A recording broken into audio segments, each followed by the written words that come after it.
ওরে বাবা, এই পানি না অন্য কিছু। এই পানিতে থাক, গোসল করা যাবে না। আজকে হাত মুখ দিয়ে বাড়ি চলে যায়। কোন খাটাসের খাটাস গাটি আইছে, গাধে ইন্দুর পাশা গন্ধ করছে। 7-8 দিন গোসল করে না, আজকেও গোসল না করে চলে যাচ্ছে। দেখো চাচি, পাও কথা কবা না, পিঠা গোসল করে না।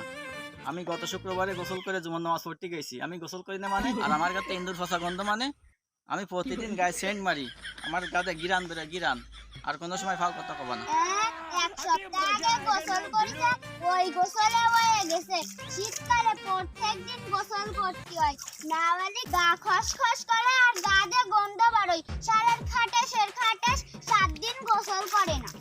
দেখো চাচি, তুমি কিন্তু আবার ফাও কথা করছো। এই যে ঠান্ডা পড়ছে, এই ঠান্ডায় 7 দিন পর পর গোসল করবো না তো কি আরবো? প্রতিদিন গোসল করলে তো আমি বাঁচবো।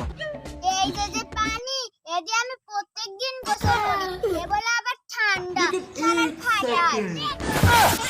আরাম যত তুই আমার এই ঠান্ডা পানির মধ্যে ফেলাইছিস, দাঁড়া তোর মার সামনে যে আমি এখন নালিশ করবো। পানি বলে ঠান্ডা না, এবারে দেখো মজাটা কি।